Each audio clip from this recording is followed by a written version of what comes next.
do plenário. Aras disse que foi surpreendido com a operação da PF sem a participação, supervisão ou anuência prévia do órgão de persecução penal. Zé Maria, quero começar falando com você. Será que tem a possibilidade de o plenário do Supremo se colocar contra esse inquérito aberto de ofício pelo Toffoli, que tem o Alexandre de Moraes como relator? Será que o colegiado, o conjunto dos ministros, pode ir contra esse inquérito, Zé? Ou pelo menos assumir a responsabilidade, né?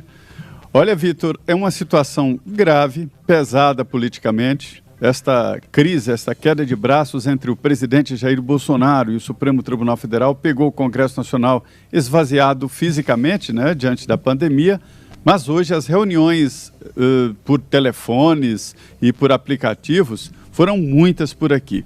A situação é a seguinte: é o momento do plenário do Supremo Tribunal Federal, os 11 ministros, sentarem e decidirem de uma vez por todas sobre esta coisa. Isso não é inquérito, sobre essa aberração jurídica, né? Uma investigação onde o Supremo é ao mesmo tempo vítima, né? Está investigando e futuramente poderá denunciar, já que o Ministério Público não sabe e não vai usar essas provas, já consideradas como ilegais pelo Ministério Público, né? Então o Supremo teria que denunciar e depois julgar.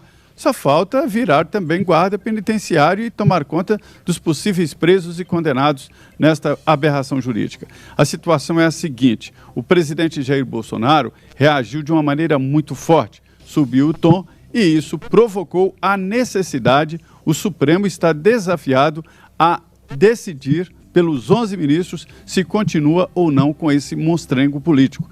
Este é o desafio, inclusive do ministro Fachin, que fez muito bem em levar ao plenário e pedir urgência. É urgente. Os ministros do Supremo têm que interromper esse processo de crise política e esta disputa com o Supremo e Palácio e decidir de uma vez por todas, e espero que a decisão seja a mais lógica, gaveta para este monstrengo jurídico, e que se peça desculpas às pessoas que foram importunadas por esta operação do Supremo Tribunal Federal. Ô Fiuza, e a reação popular também pode ter força nessa hora, né? Porque foi uma repercussão muito negativa mesmo depois dessa operação de ontem, né, Fiuza? Exato, Vitor. O povo, na verdade, na rua, é quem tem sido o melhor tempero dos arroubos do Supremo Tribunal Federal, né? A gente viu vários episódios recentes da história em que o Supremo tentou botar as manguinhas de fora, tentou melar o impeachment da Dilma, né? Tentou meter a colher lá na Câmara dos Deputados, tentou evitar que o Lula fosse preso. Aí houve uma das maiores manifestações da história do Brasil, em abril de 2016.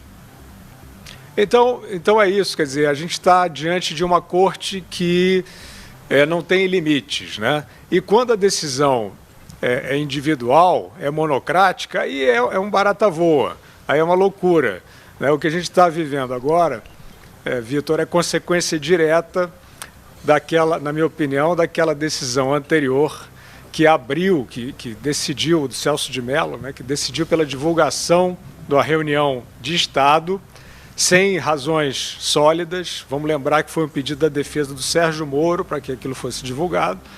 Foi um arrobo e uma decisão monocrática, e já está feito, porque já foi divulgado, já virou fato político.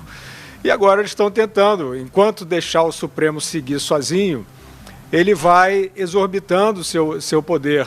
O contraste a ele, em geral, é o povo na rua, porque não tem nenhuma instância imediata para refrear certos excessos da STF. O Augusto, e antes de passar para você, eu quero relembrar aqui uma fala do ministro Alexandre de Moraes, alguns meses atrás, em um julgamento no plenário do Supremo, em que ele falou sobre liberdade de expressão. Vamos acompanhar. Quem não quer ser criticado, quem não quer ser satirizado, fique em casa. Não seja candidato, não se ofereça ao público, não se ofereça para exercer cargos políticos. Essa é uma regra que existe desde que o mundo é mundo. Querer evitar isso por meio de uma ilegítima intervenção estatal na liberdade de expressão é absolutamente inconstitucional. Ô Augusto, pena que não vale para esse inquérito agora, né? Ah, mas falou por mim.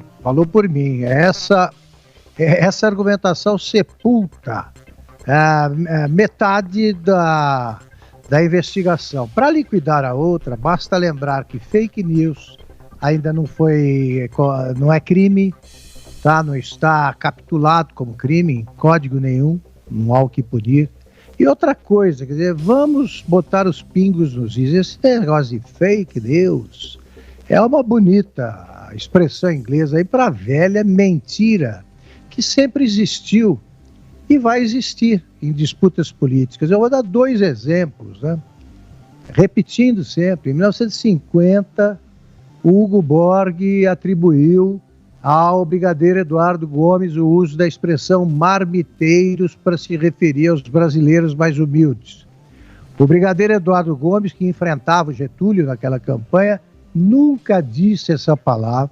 A coisa pegou e contribuiu para que a derrota que ele sofreu para o Getúlio fosse mais dilatada numericamente.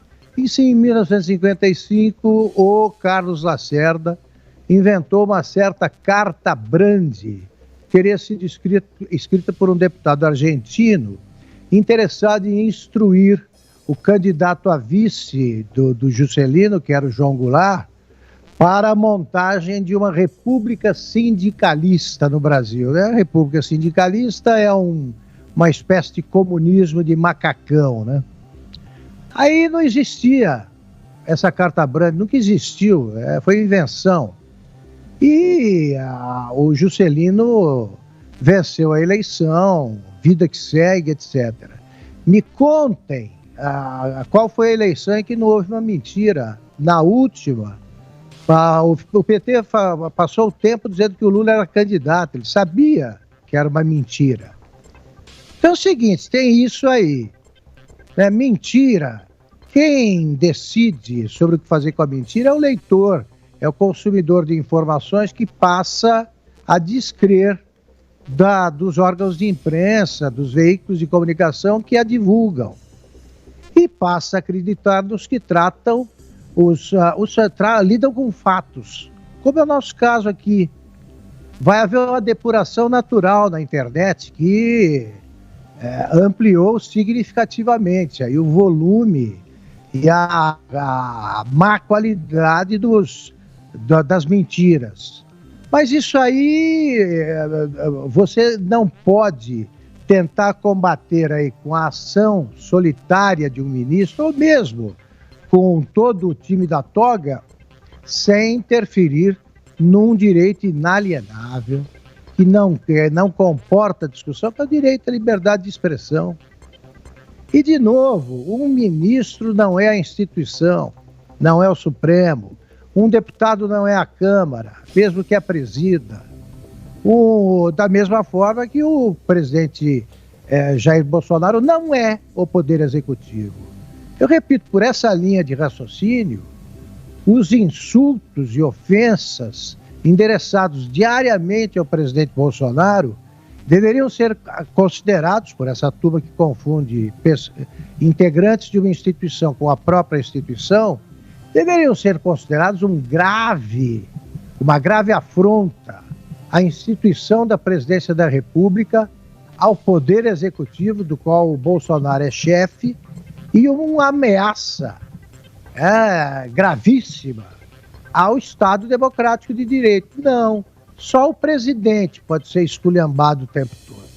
Então é mais uma falácia que precisa ser desmontada urgentemente pelo plenário, antes que o povo precise fazer isso. O plenário do Supremo está na hora de deliberar sobre coisas importantes, essa é uma. Então o que está havendo é uma tentativa de algemar a liberdade de expressão. E isso é intolerável e, sobretudo, se torna patético porque vem de 2 integrantes da Suprema Corte.